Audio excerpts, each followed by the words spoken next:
اے منصور میں پھر باز نہیں آیا. جب شفا ملتی تھی تو گناہ کرتا تھا, بیمار ہوتا تھا تو توبہ کرتا تھا. تیسری بار میں پھر گناہوں میں پڑ گیا, بڑے گناہ کیے. اب جب پھر اللہ تعالیٰ نے بیمار کیا, پھر میں پریشان ہوا. اب قرآن اٹھایا تو قرآن کا ایک لفظ میری زبان سے ادا نہیں ہو رہا. میری زبان پر لاک لگا دیا گیا ہے, میں قرآن نہیں پڑھ پا رہا ہوں.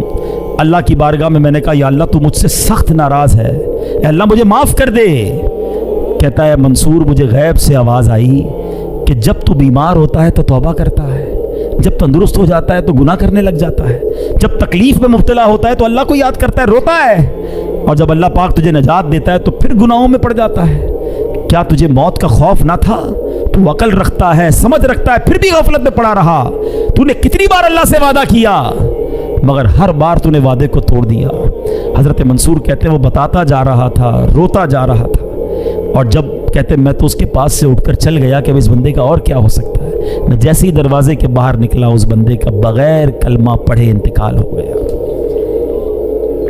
اب سچ بتاؤ ہمارا حال کیا ہے؟ مشکل آئے. کئی لوگ مسجد میں دکھتے ہیں, ہاتھ میں تسبیح ہوتی ہے, سر پر ٹوپی ہوتی ہے, کو کیا ہوا یار بس قرضہ بہت بڑا ہو گیا ہے, نوکری چھوٹ گئی ہے, گھر والے بیمار ہیں, والد ہاسپٹل میں ہیں, اللہ یاد آ گیا ہے, مسجد یاد آ گئی ہے. جدھر وہ مسئلہ حل ہوا, جدھر وہ پرابلم ختم ہوئی, بندہ ہی بھاگ گیا مسجد سے دور. کیا اس لیے اللہ کی عبادت ہے؟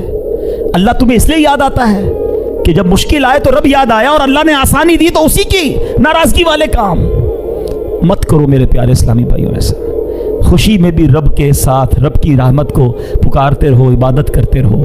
اور اگر کوئی تکلیف اور کوئی آزمائش آ جائے پھر بھی ہم اللہ کا در چھوڑ کے کدھر جائیں گے؟ اس کریم کے سوا ہمارا کون ہے؟ وہ ناراض ہو گیا تو مارے جائیں گے. آؤ میرے پیارے اسلامی بھائیوں, سچی توبہ کر لو, اللہ کی بارگاہ میں سر جھکا دو. وہ بڑا کریم ہے, وہ پچھلے گناہوں کو معاف فرما دے گا اگر بندہ صدقے دل سے توبہ کر لے اور آئندہ گناہ نہ کرنے کا پکا ارادہ کر لے.